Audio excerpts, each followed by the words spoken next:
Welcome to February, the month of romance and the month of romance scams. You're going to see a lot of them perpetrated in February where people's hearts overtake their brains and things happen.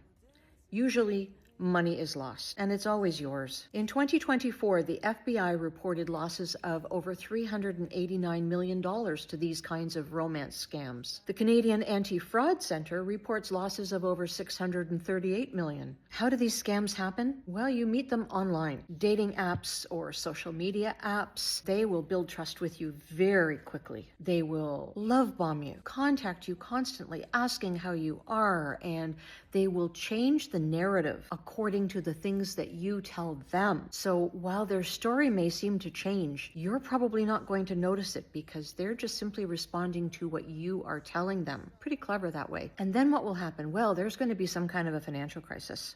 Oh yeah, they want to come and see you, but they can't afford the plane ticket because their income tax refund hasn't come back yet. Or they got scammed. Or somebody in the family is very ill and they're paying all their medical bills, so they just don't have money to spare. But oh my gosh, they want to come and meet with you. They want to do that in the worst way. If you do agree to send them money, and don't, but if you do, they will want you to send the money in the way that is the most difficult to reverse.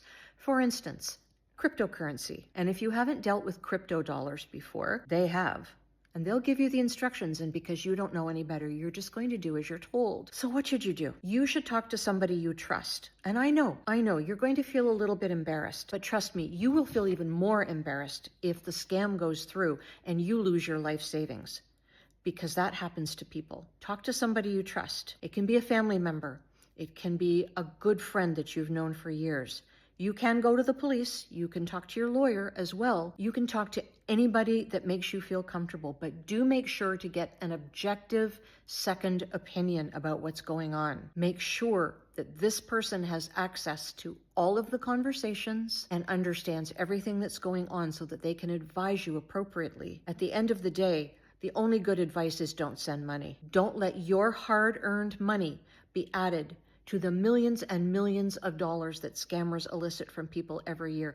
I know our hearts are in our throats in February, particularly people who have had wonderful marriages and have lost their spouses, people who have divorced and are lonely. It can happen. There's romance everywhere you look. The candy, the flowers, the romance stories on TV. Everybody's getting all of this stuff delivered to them except you. At least that's what it feels like. So having somebody pay that kind of attention to you can be really heartwarming, but it's heartwarming in the wrong way. They want direct access to your bank account. Don't let that happen. If you want to understand more about this story, what to look for, and how to avoid being somebody who gets trapped, I wrote an article about it today. It's on the oldish.com.